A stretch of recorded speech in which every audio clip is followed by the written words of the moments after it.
हेमंत बिस्वा हो, चाहे वो आपके क्या नाम है कर्नाटक के हो येदियुरप्पा, वो भी छूटे हुए हैं। जितने भी पार्टी, नवीन जिंदल, ठीक है, आपका अशोक चव्हाण, आज कहाँ से लेके आए राम को? राम इनको लेके आया जा रहा, राम को लेके आए हैं। मोदी जी तो बुजुर्ग हो गए हैं। क्या बुजुर्ग हो गए? मोदी जी के बस की कुछ नहीं है, झूठ बोलना। अंडानी के लिए ये कर रहा है काम। अंडानी, अंबानी, ट्रेन व्यक्ति, देश व्यक्ति, दफा 376 तोड़ दिया। कोई समस्या पहले तो मैं कहता हूँ समस्या सारी समस्या है, कर क्या रहा ये तानाशाही सरकार है।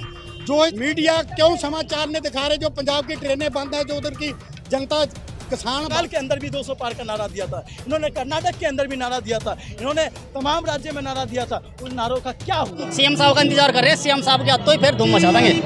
सीएम साहब तो जेल जाएंगे कुछ दिनों बाद, सीएम साहब तो जेल चले जाएंगे कुछ दिनों बाद, ऐसा कहा कोई बात नहीं, इतना तो एनर्जी आ रही है हमारे अंदर। आज ही चले जाओ, हमारे अंदर एनर्जी आ गई। अगर 24 घंटे भी बाहर आ जाते तो भी हम वैसे ही थे। किस चीज की एनर्जी आ रही है? एनर्जी आ गई कि इंडिया गठबंधन की सरकार आनी है। क्या लग रहा है, कैसे आपको पता है कि इंडिया का? देख लो अभी, ये तो दिख रहा है पब्लिक में कितना जुनून है। अंदर फोटो बेटा, पिछली बार क्या कमी रह गई? पिछली बार क्या कमी रह गई थी? जीरो हो गया था। अरे वो कोई भैया आपका जीरो नहीं होगा, आपका सब इनकी मशीनों में गड़बड़ी थी, इसलिए मशीन, इनकी मशीनों में गड़बड़ी थी। मशीन में जब दबाएंगे हाथ का दबान फिर जाएगा कहीं और। तो इस बार सही लग रहा है, इस बार सही लग रहा है हमें। हमारे निगम पार्षद जी है बाढ़ 44 के सुल्तानपुर माजरा के, हमारे दौलत पवार जी निगम पार्षद जी यहाँ पूरी टीम के साथ आए हुए हैं, यहाँ कांग्रेस को जिताने के लिए आए हुए हैं। यहाँ पार्टी में सब ठीक चल रहा है? पार्टी में ठीक नहीं, बहुत बढ़िया चल रहा है। इस बार सुपड़ा साफ होने वाला, पूरे देश से साफ होने वाला है। इंडिया गठबंधन जीतेगा। दिल्ली के अंदर आम आदमी पार्टी के सातों की सातों सीट जीतेंगे। आम आदमी पार्टी की 4 लोकसभा, कांग्रेस की 3 लोकसभा बहुत अच्छे तरीके से जीतेंगे और जीतने वाले हैं। मोदी जी बनारस में जाकर के भाषण दे रहे हैं, 400 सीट पार तो होगी कह रहे हैं। नहीं 400, सुनो, जनता ने तो मन बना रखा है। इन्होंने मशीन में कोई गड़बड़ी कर रही हो तो उसका कोई रास्ता नहीं है। अरे आप तो 400 सुबह एक मिला था, कह रहा है 703 पार, 703। और आप पार्टी हमारी जो है ना बहुमत से सरकार बना रही है, जितना चाहिए हमको वो मिल रहा है। और 5 तारीख को मोदी जी जा रहे हैं, अदानी जी का सारा वो टिकट विकट बुक करा दिया है। लेकिन आप लोग तो कई बार ऐसे बोलते आए हैं कि 4 हैं, लेकिन तो उससे ज्यादा ही मिल रही है। नहीं तो क्या ईश्वरीय शक्ति से कोई उनके पास 400 पार का आंकड़ा आ रहा है? प्रजातंत्र के अंदर कौन सा ऐसा आदमी जो दावा कर सकता है कि 400 पार आएगा? बताइए मुझे। ये तो अपने कार्यकर्ताओं का मनोबल बढ़ाने के लिए ऐसा कहा जाता है। हम तो कहते हैं 700 पार का नारा लगाइए। नारा लगाने से क्या होता है? मगर इस देश की जनता समझ चुकी है बेरोजगारी के खिलाफ, और ये जो आपसी माहौल बिगाड़ करते हिंदू मुसलमान के खिलाफ और नौकरियों के खिलाफ, और सबसे बड़ा मुद्दा बेरोजगारी और महंगाई रहेगी। देश के अंदर 75% बेरोजगारी है। जेल का जवाब बोर्ड से जो मांगा जा रहा है, ये कितना काम है? ये ऐसा है, भ्रष्टाचारियों के सरदार प्रधानमंत्री जी हैं, जिस पे भ्रष्टाचार का आरोप लगाते हैं प्रधानमंत्री जी। वो आदमी अगर भारतीय जनता पार्टी को ज्वाइन कर लेता है तो वो दूध का दूल्हा हो जाता है, भारतीय जनता पार्टी का लाडला हो जाता है, वो उप मुख्यमंत्री बना दिया जाता है। तो कहने को आप कुछ भी कह सकते हैं, जेल में जिसको डालेंगे और जेल का जवाब वोट से दिया जाएगा। धन्यवाद। कांग्रेस के तमाम नेता यहाँ पर आ रहे हैं और लगातार ये रोड शो यहाँ से निकलेगा। कहाँ तक जाएगा आपका रोड शो? ये रोड शो दोनों लोकसभा के बीच में जाएगा, घूमेगा। तो ये उत्तर पश्चिम जो लोकसभा क्षेत्र है, ये पूरा जो है यहाँ पर जाएगा। क्या कह रहे हैं, इस बार किस तरीके का चुनाव देख रहे हैं आप? पूरे देश में चुनाव है, एक संविधान बचाने वालों की लड़ाई है, दूसरा संविधान को खत्म करने की लड़ाई करने वाले। तो ये लड़ाई, आज ये जो भीड़ जो देख रहे हैं ना, ये भीड़ संविधान बचाने वालों की भीड़ है।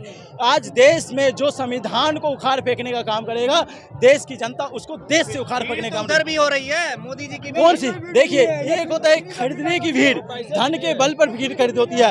एक होता है जो दिल का भीड़ होता है। दिल का भीड़ मतलब समर्थन का भीड़ होता है, जो उम्मीद का भीड़ होता है, जिनके पास उम्मीद भरी निगाह होती है कि कुछ हमारे लिए किया जाएगा, तो आम आदमी के लिए किया जाएगा। आज ये जो लड़ाई है ना, आज उत्तर पश्चिमी की लड़ाई, उदित राज एक आम आदमी का जन नेता के खिलाफ एक पैराशूट हंसराज की लड़ाई थी, जो हंसराज 2019 से लेकर 2024 के बीच में एक बार भी उत्तर पश्चिमी दिल्ली की जनता के बीच में नहीं आया।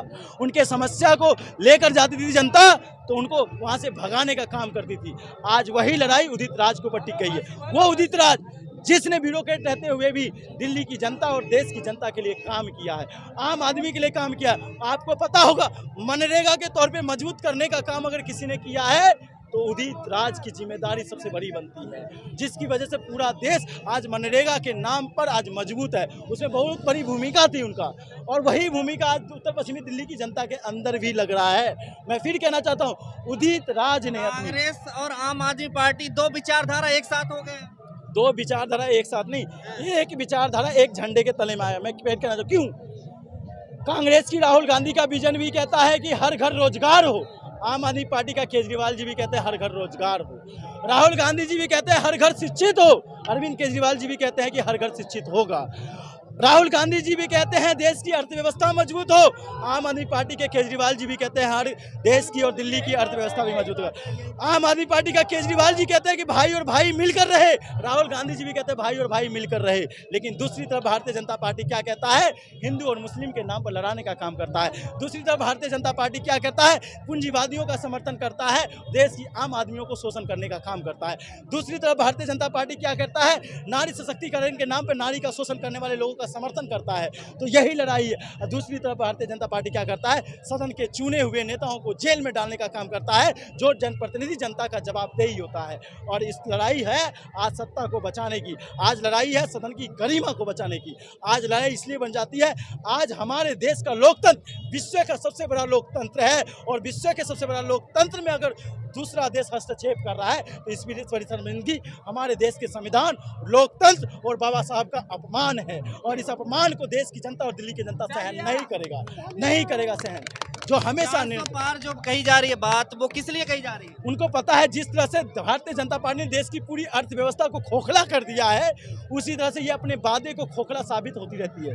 आपको पता है इन्होंने बंगाल के अंदर भी 200 पार का नारा दिया था, इन्होंने कर्नाटक के अंदर भी नारा दिया था, इन्होंने तमाम राज्य में नारा दिया था। उन नारों का क्या हुआ? वो नारा भी तो खोखला निकला, और वो नारा आज फिर से देने के काम कर रहे। ये देश की जनता की भावनाओं के साथ खेलने का काम करती है, लेकिन भावनाओं के साथ देश की जनता 2 बार खिल गया, लेकिन इस बार भावनाओं में नहीं, इस बार वास्तविकता में खेलेगी। और वास्तविकता में खिल जाएगी तो कमल वास्तविकता में अगर आती है ना, तो जितना खिलता है उतना मुरझाता भी है। इसलिए ये आज शराब घोटाला में फंसे हुए हैं, दोबारा जेल जाना है, कैसे देख रहे हैं? मैं कहना चाहता हूँ, शराब घोटाला में फंसे हुए ये आप कहते हैं, ये आपका जो माफिया है, जो गवाही है, वो कहता है। आप ये बताइए, एक तरफ जो पैसा देने वाला है उसको टिकट देने का काम करते हैं आंध्र प्रदेश के अंदर, आपको नहीं पता है टीडीपी से किसको टिकट मिला है और टीडीपी किसके गठबंधन में शामिल है? मैं आपको पूछना चाहता हूँ, श्रीनिवासन रेड्डी वो किसके गठबंधन के साथ सरकार में? अगर वो इतना, अगर केजरीवाल जी और आम आदमी पार्टी के नेता अगर इतना बड़ा अपराधी है, तो इससे बड़ा अपराधी वो है, और उसको जेल में डालने का काम क्यों नहीं कर रहे? मैं ये कहना चाहता हूँ, उसको याद तब क्यों नहीं आया जब वो यहाँ पे अबकारी नीति के माध्यम से, नीलाम के माध्यम से वो पैसा देने का काम करते। उसको याद जब आया जब उसके ऊपर छापा पड़ता है, जब उसके बाद छापा पड़ने के बाद वो इलेक्ट्रोल बॉन्ड खरीदता है, तब उसे याद आता है कि भारतीय जनता पार्टी दूध का है, और ये जो है ये कहते हैं कि फटे हुए दूध है आम आदमी पार्टी। आप किस तरह से जोड़ना चाहते हो? एक तरह से आम आदमी के पैसा को आम आदमी का शोषण करने का। शराब घोटाला नहीं, ये देश का सदन घोटाला है, ये देश का अर्थव्यवस्था का घोटाला है, ये देश की काली कमाई है, जो इन्होंने पीछे के रास्ते से माफियाओं को फलने और फूलने का काम किया है भारतीय जनता पार्टी ने। मैं फिर कहता हूँ, भारतीय जनता पार्टी की आका नेता आज माफियागिरी का काम शुरू कर दिया है। अब किसके नाम से? इलेक्ट्रोल बॉन्ड के माध्यम से।